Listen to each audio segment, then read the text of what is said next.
24% ब्याज भर रहा हूँ मैं। एक काम है तेरा पूरे दिन भर में कि तू पढ़ाई करे, तुझसे वो भी नहीं होती है। अरे इंस्टीट्यूट का पेपर तक तू क्लियर नहीं कर पाया, आईआईटी तू क्या खाक करेगा? कोटा वो जगह है जहाँ पे हर साल लाखों बच्चे अपना और अपने परिवार का सपना पूरा करने आते हैं, जहाँ पूरे इंडिया के बेस्ट टीचर्स उन बच्चों की प्रिपरेशन करवाते हैं जेई मेंस, एडवांस और नीट के लिए, जहाँ से उन बच्चों की लाइफ में सक्सेस होने के रास्ते खुल जाते हैं। यही सब सुना होगा ना आप लोगों ने हमेशा जब भी कोटा की बात आई होगी तो। पर सच्चाई हमेशा से ऐसी नहीं है जैसा हमें बताया जा रहा है। एक शहर की जो हकीकत है उसको अगर स्टार्टिंग से समझा जाए कि एक शहर जो 40 साल पहले आर्थिक तंगी से जूझ रहा था, वो शहर आज साल का 10,000 करोड़ का टर्नओवर करता है। मैं इस टॉपिक से कहीं ना कहीं बहुत ज़्यादा कनेक्टेड हूँ और मैं उन प्रॉब्लम्स और प्रेशर को भी अच्छे से समझ सकता हूँ क्योंकि मैं भी उन्हीं में से एक हूँ। यस 1980s से पहले कोटा माइनिंग और मैन्युफैक्चरिंग का एक बहुत बड़ा हब था, पर धीरे धीरे ये इंडस्ट्रीज बंद होने लगी। इसी कारण कोटा में फाइनेंशियल क्राइसिस हुआ।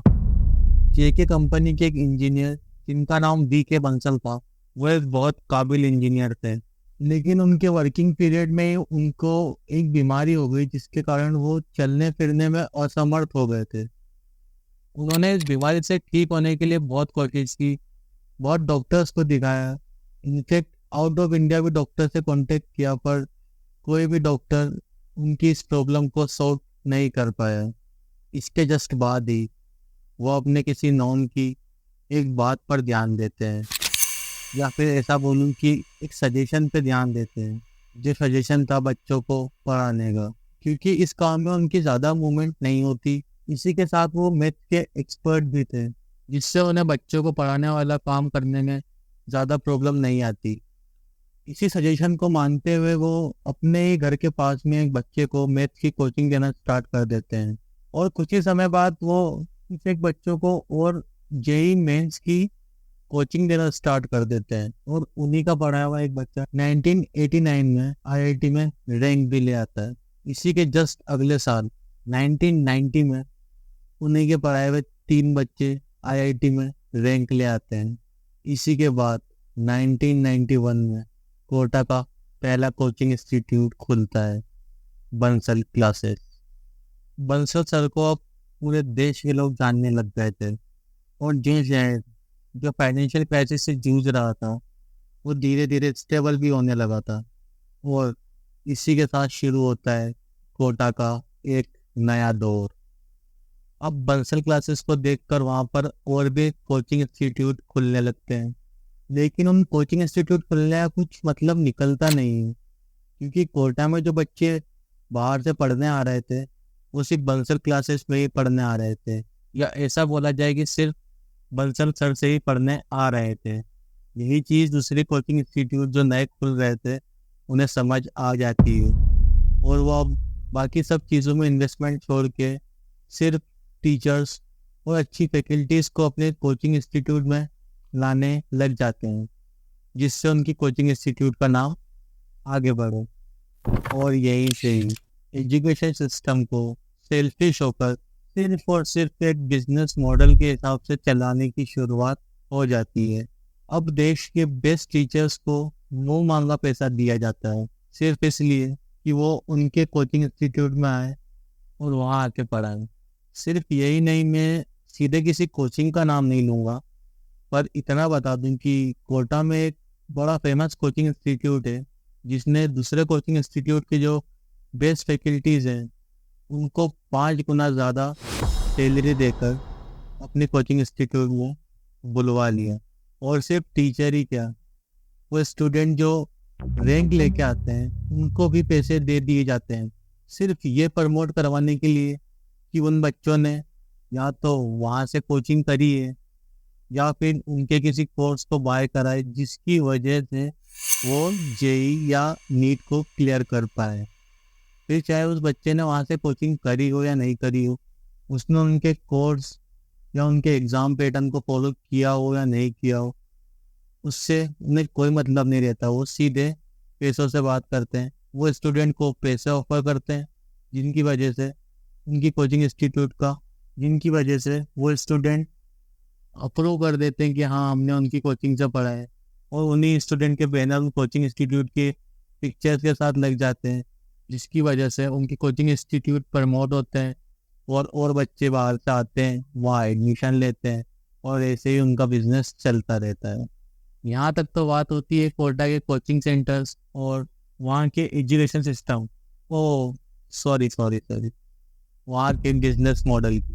अब हम थोड़ी सी नज़र स्टूडेंट्स और उन पर पड़ रहे प्रेशर या उनके प्रॉब्लम्स पर डालते हैं। क्या आपको पता है कोटा में प्रिपरेशन करने आए हुए बच्चों में से 70% बच्चे मिडिल क्लास फैमिली से आते हैं, जिनके लिए आईआईटी या नीट क्लियर करना ही सब कुछ होता है, क्योंकि उनमें से ढेरों बच्चों के पेरेंट्स ने अपनी ज़मीनें बेचकर या लोन लेकर या फिर किसी भी परेशानी को फेस कर जो उन कोचिंग इंस्टीट्यूट की मोटी फीसें हैं भरी हैं, और अपनी ज़िंदगी की सारी कमाई उन कोचिंग इंस्टीट्यूट्स को दे दिए, सिर्फ और सिर्फ ये सोचकर कि अब हमारी और हमारे बच्चे की लाइफ सुधर जाएगी। पर हकीकत इससे बहुत अलग है। पेरेंट्स अपने बच्चों को बेच तो देते हैं, पर सिर्फ इतना सोचकर कि हमारा बेटा कोटा जाएगा या हमारी बेटी कोटा जाएगी, जेई या नीट क्लियर करेगी और आईआईटी या डॉक्टर बन जाएंगे। पर सबके साथ ऐसा नहीं होता है, क्योंकि इन एग्ज़ाम्स की या इन कोचिंग्स की सिर्फ पॉजिटिव साइड नहीं है। हर साल कोटा में 2 लाख से ज़्यादा स्टूडेंट आते हैं, और जो बाकी जगहों से जेई की प्रिपरेशन कर रहे हैं वो लोग तो अलग हैं। मतलब हर साल लाखों बच्चे जेई का फॉर्म फिल करते हैं, लेकिन उनमें से सिर्फ कुछ हज़ार बच्चों का ही सिलेक्शन हो पाता है। जो आंकड़ा टोटल बच्चों के परसेंटेज में निकाले तो कुल 2% तक आता है। बाकी बचे हुए 98% स्टूडेंट इस एग्ज़ाम को क्लियर नहीं कर पाते हैं, और यही वो नेगेटिव पॉइंट है जो पेरेंट्स नहीं देख पाते हैं। और जो स्टूडेंट्स होते हैं वो भी बिना कुछ सोचे सिर्फ जेई क्लियर करने की रेस में लग जाते हैं और सेल्फ डिप्रेस या सेल्फ डिमोटिवेट होते रहते हैं, क्योंकि उन बच्चों को कंडीशन मालूम है जिस कंडीशन में उनके पेरेंट्स ने उन्हें कोटा पढ़ने भेजा है। और इसी प्रिपरेशन के टाइम में पेरेंट्स भी शायद उनको ऐसे ही रखते हैं कि उनको अपनी स्टडी बर्डन लगने लग जाती है, और इसी चीज़ का इफेक्ट उनके रिजल्ट पर दिखता है। रिजल्ट खराब होने से कई बार स्टूडेंट्स इतने डिप्रेस हो जाते हैं कि वो अपने खुद के पेरेंट्स से भी बात नहीं कर पाते हैं, और उनको एक ही रास्ता दिखाई देता है, सुसाइड। आपको जान के हैरानी आएगी कि 2024 तक, मतलब अभी तक के डाटा में देखा जाए तो 124 स्टूडेंट्स ने कोटा में सुसाइड कर लिए हैं। हमारे देश में कुल 55,000 मेडिकल सीट्स हैं, और उन सीट्स पर अप्लाई करने वाले स्टूडेंट 25 लाख हैं। ऐसे ही 17,000 सीट्स हैं आईआईटी में, और आईआईटी का फॉर्म फिल करने वाले स्टूडेंट्स 11 लाख के करीब हैं। यानी सक्सेस रेट ओनली 1.47%। तो क्या जो बचे हुए बच्चे हैं जिनका सिलेक्शन जेई या नीट में नहीं हो पाता है, क्या वो किसी भी चीज़ में कैपेबल नहीं है? क्या उनकी लाइफ में कुछ और नहीं हो सकता, या वो कभी सक्सेस नहीं हो सकते? क्योंकि हमें तो बचपन से ये बताया जाता है ना कि जब जेई या नीट निकालोगे तभी आपकी लाइफ अच्छी होगी, तभी आप अपनी लाइफ में कुछ कर पाओगे। तो क्या बिना डॉक्टर या इंजीनियर बने लोग सक्सेस नहीं हो सकते? मैं एजुकेशन या किसी भी एग्ज़ाम के खिलाफ नहीं हूँ, जबकि मैं तो ये मानता हूँ कि आप कुछ भी काम करो, हर काम में एजुकेशन की बहुत ज़्यादा ज़रूरत होती है। एजुकेशन इम्पोर्टेंस रखता है, पर एजुकेशन को सिर्फ नंबर से जज करना ये तो सही नहीं है ना। एजुकेशन आपको अपग्रेड करती है, आपके माइंडसेट को सुधारती है और डिसीजन मेकिंग बनाती है, ना कि एजुकेशन का काम नंबर देना है। और उन स्टूडेंट से मैं यही कहना चाहूँगा जो जेई या नीट की तैयारी कर रहे हैं या किसी भी और गवर्नमेंट एग्ज़ाम की तैयारी कर रहे हैं, कि कभी भी लाइफ में हारना नहीं चाहिए और ना ही किसी भी चीज़ से भागना चाहिए। क्योंकि कुछ भी हो यार, हमेशा कुछ ना कुछ परेशानी, कुछ ना कुछ प्रॉब्लम आपकी लाइफ में बनी ही रहेंगी। पर इन प्रॉब्लम से डर के, भाग के अपनी लाइफ को ही ख़त्म कर देने से किसी को कुछ भी नहीं मिलता। इनफैक्ट आप भी अपनी ज़िंदगी से हाथ धो बैठते हैं, और इससे और प्रॉब्लम्स बढ़ जाती हैं आपकी फैमिली की या उन लोगों की जो आपकी कदर करते हैं। एग्ज़ाम को सिर्फ एक चैलेंज की तरह लिया करो यार, ना कि उससे परेशान हुआ करो और ना उसके प्रेशर में आया करो।